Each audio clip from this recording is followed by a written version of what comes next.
My 20-acre property had been in my family for 3 generations.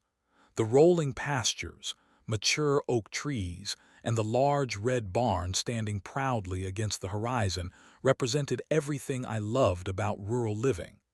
For 15 years, I had built my reputation as a breeder of championship Angus bulls. My animals were not just livestock. They were the result of careful genetic selection, proper nutrition, and daily hands-on care that had earned them blue ribbons at state fairs across the region. Every morning began the same way. I would wake before sunrise, brew a strong pot of coffee, and walk the gravel path from my farmhouse to the barn. The familiar sounds of my bulls shifting in their stalls greeted me as I pulled open the heavy wooden doors. Ferdinand, Brutus, Maximus, Atlas, and Jupiter. Each animal represented thousands of hours of work and a substantial financial investment. Their massive frames, some exceeding 3,000 pounds, contrasted with their surprisingly gentle temperaments. These were not wild animals, but carefully trained show bulls that responded to voice commands and knew their routines. The peacefulness of my rural existence changed without warning 6 months ago. I received a certified letter informing me that several large parcels of land surrounding my property had been purchased by a development company. New houses were being constructed, and our previously unincorporated rural area was being brought under the authority of a newly formed homeowners association. The letter explained that even existing properties would be subject to the covenants, conditions, and restrictions of the Oak Ridge Estates HOA. I did not think much of it initially. The first community meeting seemed reasonable enough. Discussions about road maintenance, community standards, and property values. Several other long-time residents attended, asking questions about how the new arrangement would affect their existing properties. A woman named Victoria Harrington introduced herself as the elected HOA president. She wore an expression of permanent disapproval and spoke with the authoritative tone of someone used to getting her way. "We intend to maintain the highest standards for Oak Ridge Estates," Victoria announced to the group. "Our enforcement team will ensure compliance with all regulations. This will protect everyone's property values." The mention of an enforcement team struck me as odd. The way she emphasized the words made it sound more like a police force than community volunteers. I raised my hand to ask a question. How will these new regulations affect existing agricultural properties? My farm is an active business with livestock. Victoria's smile did not reach her eyes. All properties are expected to comply with community standards. We will work with owners on a case-by-case basis for any unusual situations. The way she said unusual situations while looking directly at me sent a chill down my spine. I noticed a few people in matching polo shirts with Oak Ridge Estates HOA embroidered on the chest standing at the back of the room. They made notes on clipboards as Victoria spoke. 2 weeks after the meeting, I received my first violation notice. The blue paint on my mailbox had faded and needed to be repainted in an approved color. My fence line needed repair in several places. The gravel in my driveway needed to be refreshed. Each violation carried a potential fine of $100 if not addressed within 30 days. None of the requests seemed unreasonable on their own. I repainted the mailbox, fixed the fence sections, and added fresh gravel to the driveway. I even sent photos documenting the completed work to the email address listed on the notice. Instead of acknowledgement, I received a second violation notice 2 weeks later. This one cited excessive agricultural equipment visible from the road and unapproved outbuilding aesthetics. The letter specifically mentioned my tractor, hay baler, and the red paint on my barn as violations. The potential fines had increased to $250 per violation. I attempted to call Victoria directly. When she finally returned my call 3 days later, her tone remained coldly professional. "Mr. Lawson, the board understands that adjusting to community standards takes time. However, all residents must comply with the same rules. Your property is highly visible from the new development, and we have received complaints." "My farm was here long before the development," I explained. "This is working agricultural land. The equipment you cited is necessary for daily operations." "Perhaps this type of property is no longer suitable for the evolving character of Oak Ridge Estates," she replied. "The board would be happy to connect you with real estate agents specializing in rural transitions." The implication was clear. They wanted me gone. The certified letters continued arriving with increasing frequency. Each one can tie. Ned more violations, more demands, and higher potential fines. Equipment must be stored in approved structures. Livestock areas must be concealed from road visibility. Outbuildings must conform to architectural standards requiring stone facades and specific roof pitches, modifications that would cost tens of thousands of dollars. When I received a notice claiming my livestock odors violated community standards, I knew this had nothing to do with reasonable neighborhood concerns. This was a systematic attempt to force me off my land. The final letter in this escalating series arrived on a Friday afternoon. It contained an ominous warning. Failure to address all outstanding violations will result in maximum enforcement actions by the HOA compliance team. I did not know exactly what maximum enforcement actions meant, but the threatening tone made one thing clear. The conflict between my rural lifestyle and the HOA's vision for Oak Ridge Estates was reaching a breaking point. My bulls were not ordinary farm animals. Each represented the pinnacle of careful breeding and training. Ferdinand, my flagship bull, stood nearly 6 feet tall at the shoulder and weighed 3,200 pounds of solid muscle. His coat shone with a blue-black luster that turned heads at every competition. Last year alone, he had won grand champion at 3 state fairs, and his offspring commanded premium prices from breeders across the country. The other 4 bulls, Brutus, Maximus, Atlas, and Jupiter, were equally impressive. Their combined value exceeded $500,000. More importantly, they represented my livelihood and passion. Each morning when I checked on them, running my hand along their powerful shoulders, I felt a connection to the agricultural heritage that had defined my family for generations. The HOA's focus on my barn began gradually. First came complaints about its color. The traditional red that had been maintained for decades was suddenly not in compliance with approved exterior color schemes. Then came demands about roof materials, door styles, and window configurations. Each modification they demanded would have compromised the barn's functionality while costing thousands of dollars. One morning, I discovered an official-looking notice taped to my barn door. It claimed the structure was potentially unsafe and required immediate inspection by the HOA enforcement team. I carefully removed the notice and added it to my growing file of HOA communications. That afternoon, I received an email demanding access to inspect the interior of my agricultural buildings within 48 hours. I responded with a polite but firm refusal.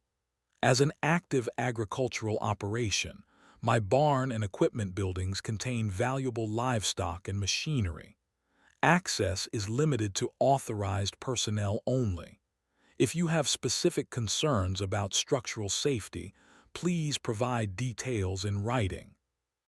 The response came quickly and felt distinctly threatening. Refusal to permit inspection will be noted as a violation. The HOA has authority to ensure all structures meet safety standards regardless of their use. The escalation concerned me enough that I reached out to Bill Peterson, a neighboring farmer whose property bordered mine to the north. We met at his kitchen table, where I spread out the collection of violation notices. "They have been systematically targeting my operation," I explained.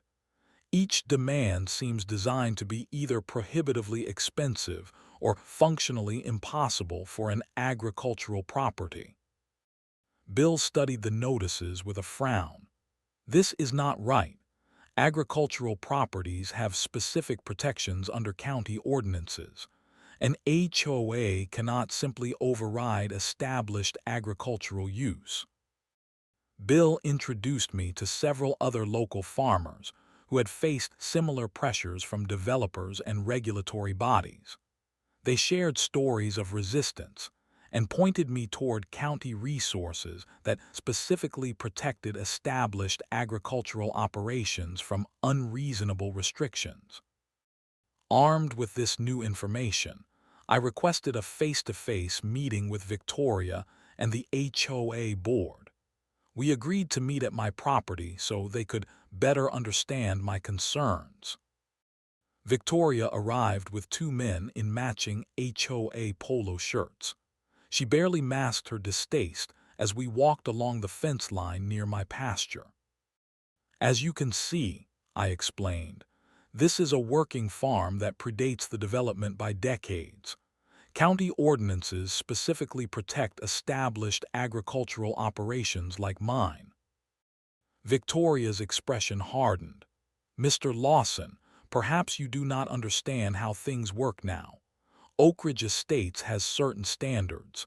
The days of backwards country living in this area are coming to an end."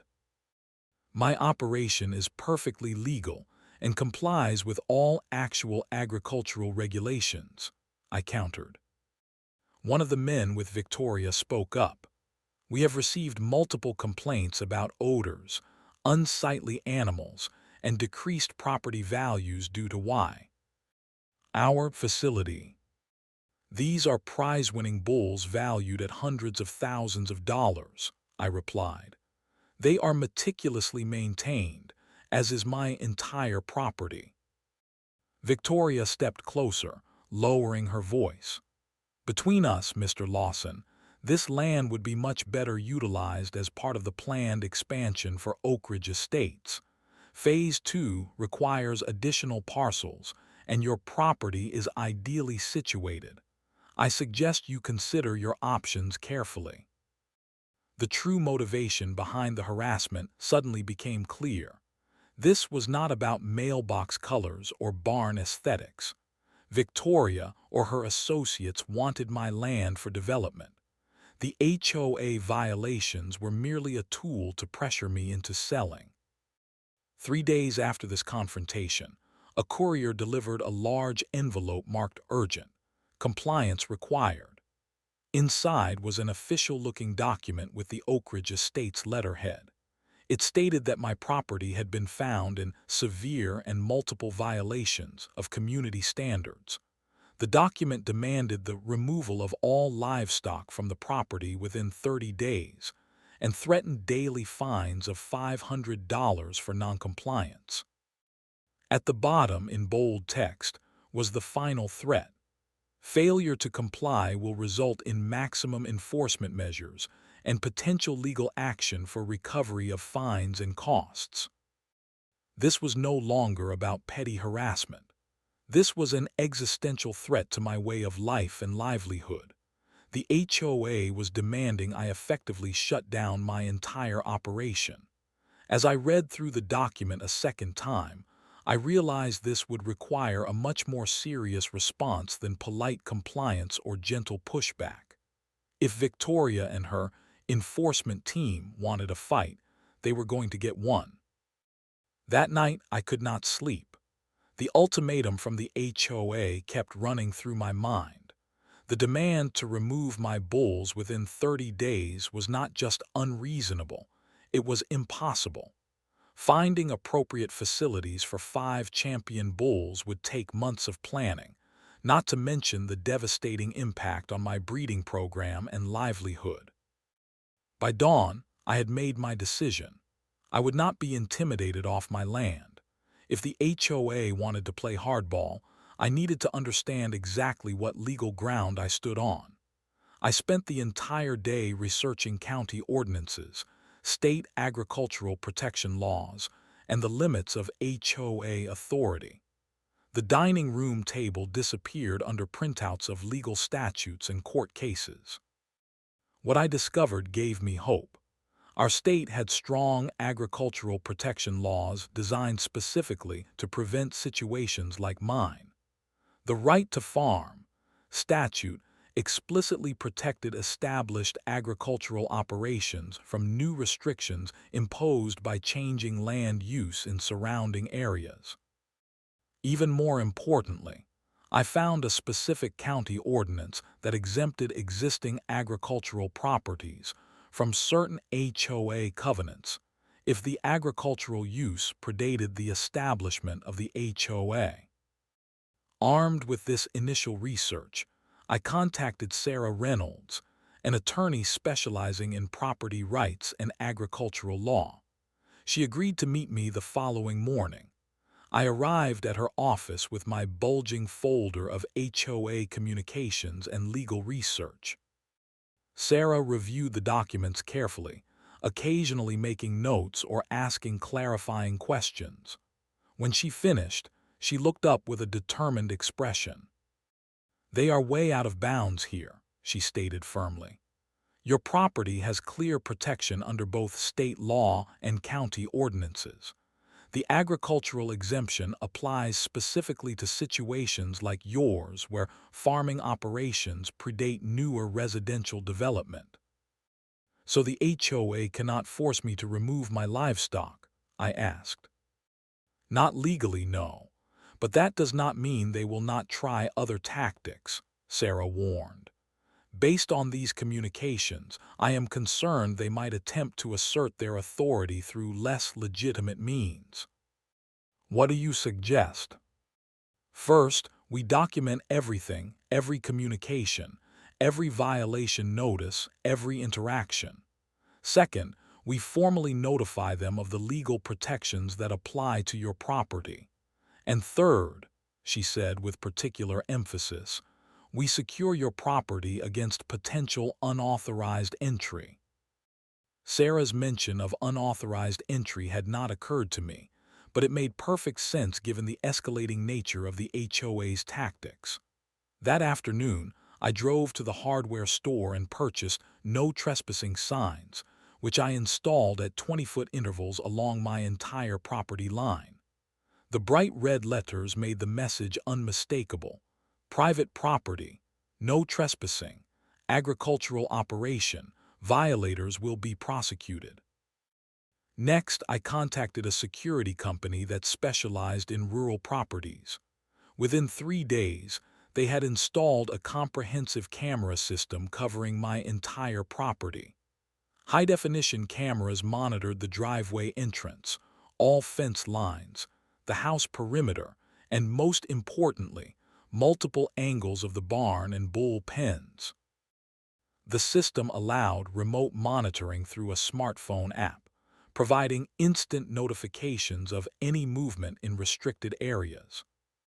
I also replaced the simple latches on my gates with heavy-duty padlocks.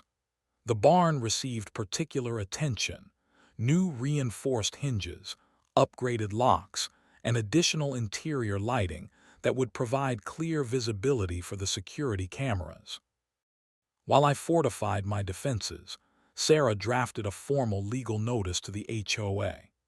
The document cited specific statutes and ordinances that protected my agricultural operation and explicitly prohibited the HOA from interfering with my established farming activities.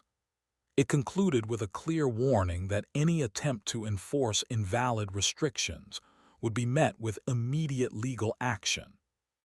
"This puts them on notice," Sarah explained when she delivered the finished document. It establishes that you are aware of your legal rights and are prepared to defend them.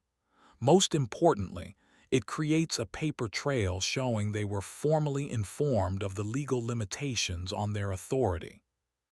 We sent the notice via certified mail, requiring signature confirmation. Victoria signed for it personally 3 days later. While preparing these legal countermeasures, I made a strategic decision to comply with a few minor, reasonable requests from the HOA. I repainted my mailbox again in one of their approved colors. I added decorative flowers along the driveway entrance.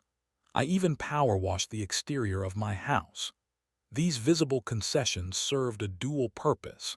They showed good faith effort to be a cooperative neighbor while disguising my more serious behind-the-scenes preparations. For the next 2 weeks, I documented every interaction with HOA representatives. When Victoria called to discuss my continued violations, I recorded the conversation after providing the legally required notification that the call was being recorded. When two members of the enforcement team parked at the edge of my property taking photographs, my security cameras captured their presence, and I documented the date and time. Through all of this, I maintained my daily routine caring for the bulls, making it clear I had no intention of altering my agricultural operation. Ferdinand and the others continued their training regimen, unaware of the human conflict swirling around them. Sarah and I developed a comprehensive legal strategy for various scenarios. If the HOA attempted to levy fines, we would challenge their authority to regulate agricultural operations. If they filed complaints with county authorities, we had documentation showing full compliance with all legitimate agricultural regulations. We even prepared for the possibility of civil litigation, gathering evidence of harassment and documenting the financial impact of their unreasonable demands. What I never anticipated was that Victoria and her enforcement team would take matters into their own hands quite so literally. The trap I had inadvertently set was about to be sprung by their own arrogance and disregard for legal boundaries. The County Agricultural Association had scheduled their annual conference for the third Saturday in October. As a respected breeder, I had been invited to participate in a panel discussion about heritage breeding programs. Under normal circumstances, I would have looked forward to the event. Now, it presented a strategic opportunity. I made sure my attendance was known to the HOA. When Victoria called with yet another complaint about my non-compliance, I mentioned that I would be away all day Saturday attending the conference. "The entire property will be unattended?" she asked, failing to hide the interest in her voice. "My neighbor will check on the animals midday," I lied. "But yes, I will be gone from early morning until evening." In truth, I had no intention of leaving my property completely unmonitored. The security system I had installed allowed me to watch live footage from any of the 16 cameras positioned around my property. The smartphone app would send immediate alerts if motion was detected in restricted areas. Saturday morning arrived with perfect fall weather. I dressed in my presentation clothes, pressed jeans, a button-down shirt and polished boots, and made a show of loading materials into my truck. At 7:30 a.m., I drove down my long driveway and turned toward town, making sure to wave at the car parked inconspicuously across from my entrance. One of Victoria's enforcement team, poorly disguised as a casual observer. The conference center was 45 minutes away. I arrived early, set up my presentation materials, and found a quiet corner where I could monitor my phone. The security app remained open on my screen as I half-listened to the opening remarks of the conference. Nothing happened during the morning sessions. I began to wonder if I had misjudged Victoria's intentions. Perhaps the legal notice had been effective in deterring any direct acti. By lunchtime, I had almost convinced myself that my precautions had been excessive. That changed at 1:17 p.m. My phone vibrated with an alert. Motion detected main gate. I immediately opened the app to see live footage of 3 people approaching my property. I recognized them instantly. Victoria and 2 men wearing the now familiar Oak Ridge Estates polo shirts. They carried clipboards and what appeared to be a camera or measuring device. I watched as they paused at the gate, reading the no trespassing signs I had installed. Victoria pointed to something on her clipboard, clearly giving instructions. One of the men produced a key ring and began trying various keys on my padlock. When none worked, they conferred briefly before simply climbing over the gate. My heart raced as I watched them methodically make their way up my driveway. They were now unquestionably trespassing on private property after disregarding clearly posted warnings. I called Sarah immediately. "They are on my property right now," I told her when she answered. 3 HOA representatives just climbed over my locked gate. I am watching them on security cameras. "Are you recording this?" Sarah asked urgently. "Yes, the system records automatically. I am watching it live." "Do not confront them," she advised. "Let them incriminate themselves fully. Document everything they do." The trio proceeded directly to my barn, ignoring the house entirely. Their purposeful movement suggested this was not a casual inspection, but a planned operation with specific objectives. They paused at the barn door, examining the heavy padlock I had installed. Victoria gestured emphatically at the lock, clearly frustrated by the obstacle. One of the men returned to their vehicle and came back carrying what appeared to be bolt cutters. I watched in disbelief as he positioned the tool around my padlock. "They are cutting the lock to my barn," I told Sarah, who remained on the phone. "They are breaking into my agricultural building where I house $500,000 worth of livestock." "This is now breaking and entering," Sarah responded, her voice tense. "This is criminal activity beyond simple trespassing." The security footage captured the moment with perfect clarity. The man applying pressure to the bolt cutters, the padlock snapping open, Victoria's satisfied expression as she removed the broken lock. The barn door swung open, and the 3 HOA representatives stepped inside. What they found, clearly, was not what they expected. My 5 bulls had been resting in their stalls. Ferdinand, closest to the door, immediately raised his massive head at the intrusion. 3,200 pounds of champion bull shifted to his feet, naturally curious about the strangers who had entered his domain. Even through the security camera, I could see the immediate change in body language from the intruders. They had not anticipated encountering animals of this size at such close proximity. Bulls are not aggressive by nature, but they are imposing, powerful animals that command respect. The second man backed up quickly, bumping into a support beam. Victoria remained frozen in place as Ferdinand took a step forward, his head lowered not in aggression, but in natural investigation of these unfamiliar humans. The third man turned to exit but collided with a metal feed cart, sending it crashing into a stack of equipment. The noise startled all 5 bulls, who shifted in their stalls. Brutus and Maximus rose to their feet as well, adding another 6,000 pounds of concerned bovine to the situation. The security footage captured the chaos that followed, 3 humans scrambling to retreat from animals they had not expected to encounter face to face.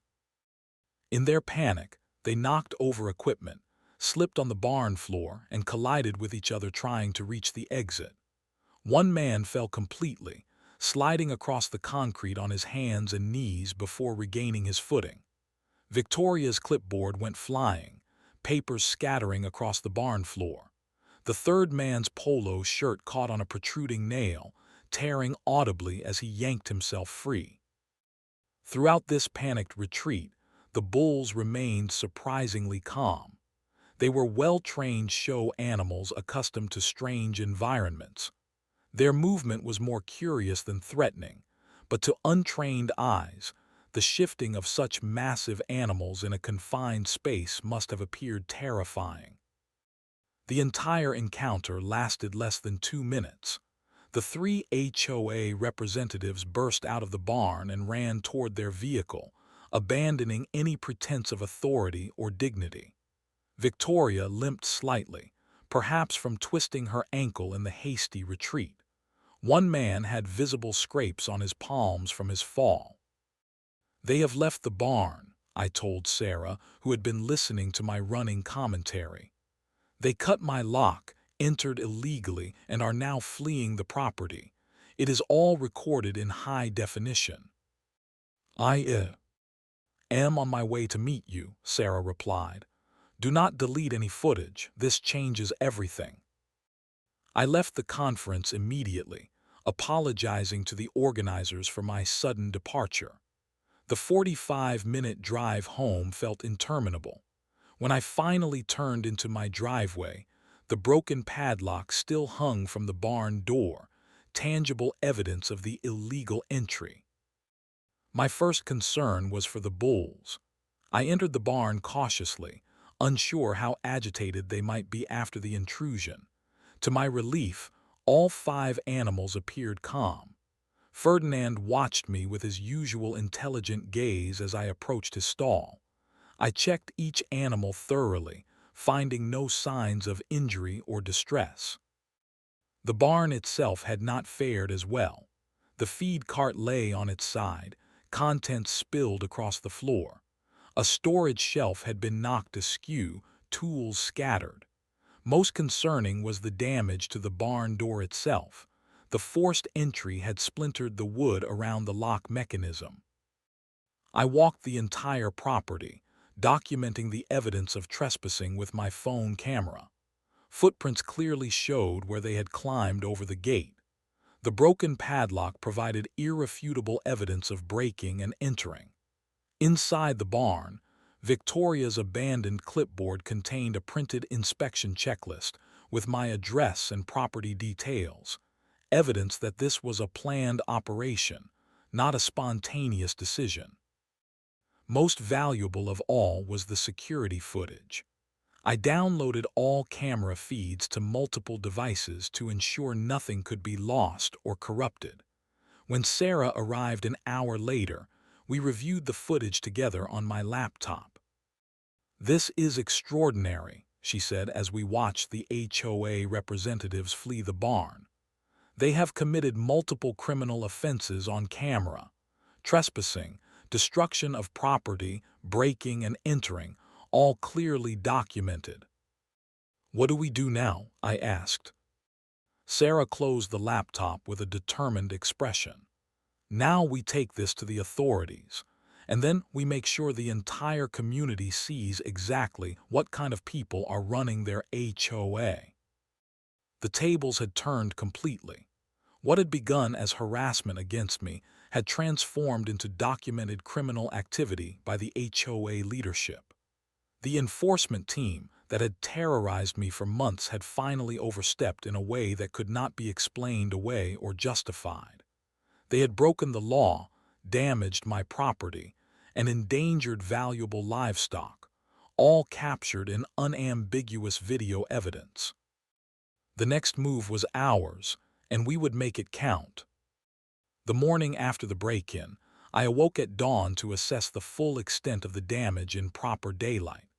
The splintered barn door frame would need complete replacement.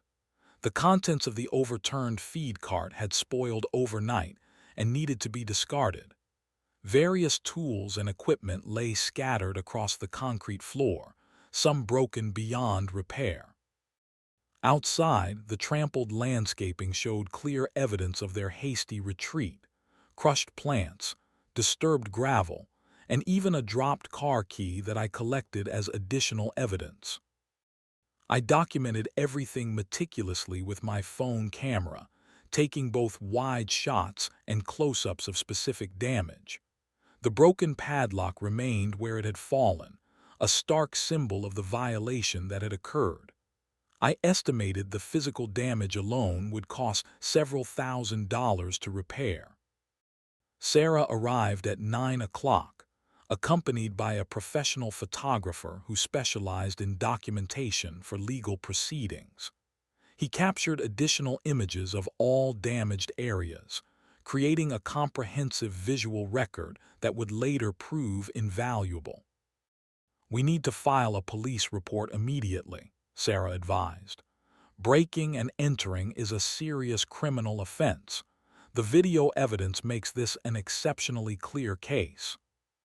We drove to the county sheriff's office with my laptop, external hard drives containing all security footage, and the physical evidence we had collected, including Victoria's abandoned clipboard. The deputy who took our statement initially seemed skeptical. HOA disputes were common and rarely involved criminal matters. That changed when I opened my laptop and showed him the footage. "They cut the lock?" he asked, leaning closer to the screen.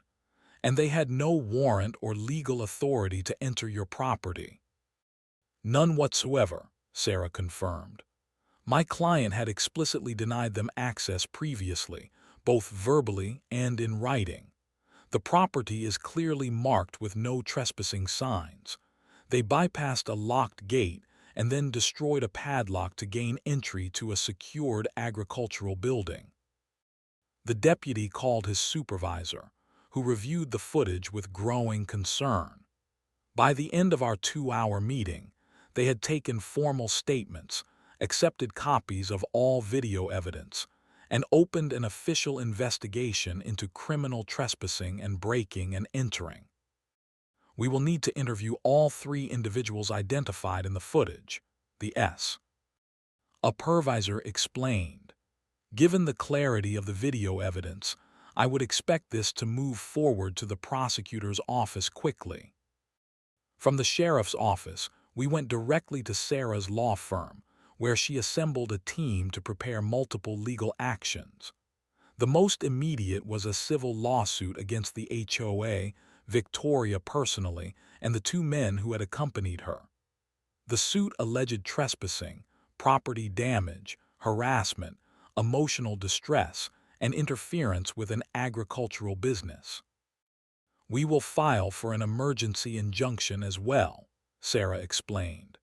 "This will legally bar them from approaching your property or contacting you directly while the case proceeds." As Sarah's team worked on the legal documents, her paralegal made a discovery that shifted the case dramatically.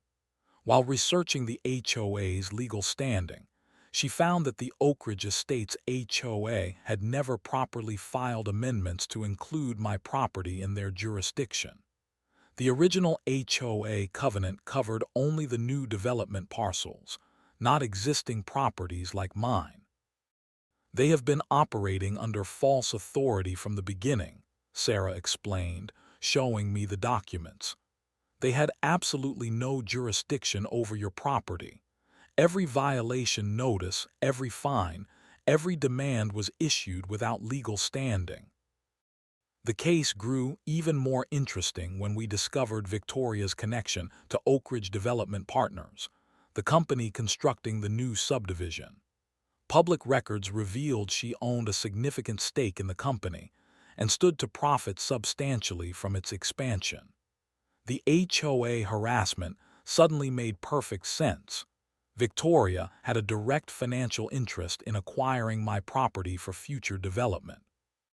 That evening, we learned the HOA board had called an emergency meeting to address what they were referring to as the barn incident. The meeting was scheduled for the following evening at the community center.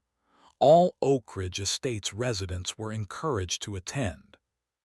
This is their attempt at damage control, Sarah observed. They will try to spin this as a misunderstanding or justified enforcement action. We should be there. We prepared carefully for the meeting. Sarah advised me to remain calm and let her do most of the talking. We made multiple copies of key documents, including the security footage, legal filings, and evidence of Victoria's connection to the development company. The community center was packed when we arrived. Residents filled every chair, with more standing along the walls. Victoria sat at a table at the front with other board members, noticeably avoiding eye contact as I entered. Her right ankle was wrapped in a supportive bandage, evidence of her hasty retreat from my barn. The meeting began with Victoria attempting to control the narrative. The board called this emergency session to address an unfortunate incident during a routine inspection of a non-compliant property, she began. While attempting to document ongoing violations, our inspection team encountered an unsafe situation with improperly secured livestock. Murmurs spread through the crowd. Many residents clearly had already heard rumors about what had happened. Victoria continued, her voice strained as she tried to maintain her authoritative tone. The inspection was part of our ongoing efforts to maintain community standards and protect property values for all residents. We regret that the situation escalated, but remain committed to ensuring compliance throughout Oak Ridge Estates. Sarah stood up before Victoria could continue. "Excuse me, but I need to correct several false statements. I am Sarah Reynolds, attorney for the owner of the property your team illegally entered yesterday." All eyes turned to us. Sarah's professional demeanor and confident tone immediately commanded attention. What Ms. Harrington has characterized as a routine inspection was in fact criminal breaking and entering, captured entirely on security cameras. Her team bypassed a locked gate, ignored no trespassing signs, and destroyed a padlock to gain unauthorized access to a private agricultural building. Sarah motioned to me, and I connected my laptop to the room's projector system. The security footage began playing on the large screen. The room fell completely silent as everyone watched Victoria and her team climb over my gate, approach the barn, and cut the padlock. When the footage showed their panicked retreat, several people gasped. One woman covered her mouth in shock. A man in the back called out, "You broke into his property." Victoria attempted to regain control. "The HOA has authority to inspect properties for violations." "That is incorrect," Sarah interrupted firmly. "The HOA has no such authority, particularly regarding an established agricultural property. Furthermore, we have discovered that Oak Ridge Estates HOA never legally incorporated my client's property into its jurisdiction. Every violati on notice, every fine, every demand was issued without any legal standing." The mood in the room shifted palpably.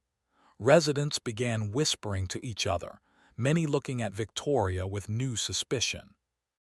Sarah continued, "We have filed criminal charges for breaking and entering, trespassing, and property damage.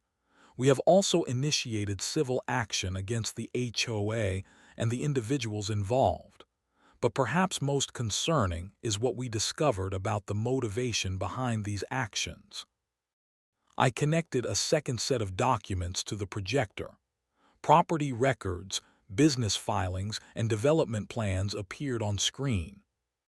Ms. Harrington has a significant financial interest in Oak Ridge Development Partners, which has plans to expand the subdivision onto surrounding properties, including my client's farm. The harassment campaign against him appears to have been designed to force him to sell his land at a reduced price. The room erupted. Several residents stood up, shouting questions at Victoria. Others approached us, asking to see the evidence again. The remaining board members looked stunned, some distancing themselves physically from Victoria at the table. One elderly resident who introduced himself as a retired judge spoke up. "I have had my own issues with overzealous enforcement. I would like to see all the evidence presented here distributed to every homeowner." Another resident, a woman who lived adjacent to my property, stood up. "They cited me for having vegetable gardens in my backyard, said it was an unapproved agricultural use. Is that even enforceable?" The meeting descended into chaos as resident after resident began sharing stories of excessive fines, arbitrary enforcement, and intimidation. Victoria attempted to adjourn the meeting, but the crowd refused to disperse. What had begun as the HOA's attempt at damage control had transformed into a public reckoning. We left as the meeting continued, having accomplished our objective. The community was now fully aware of what their HOA leadership had done and the potential consequences. More importantly, they were questioning the authority that had been exercised over them for months. As we walked to our cars, Sarah summarized the situation perfectly. They thought they were above the law. They thought their authority was absolute. Today they learned otherwise, and soon the courts will reinforce that lesson. The HOA that had terrorized me for months was now facing a legal reckoning that would forever change the balance of power in Oak Ridge Estates. News traveled quickly through Oak Ridge Estates. By the following morning, my phone was ringing constantly with calls from neighbors I had never spoken with before. Each had a story about their own struggles with the HOA, excessive fines for minor infractions, denied improvement requests, hostile encounters with the enforcement team. What had seemed like isolated incidents suddenly formed a pattern of systemic abuse.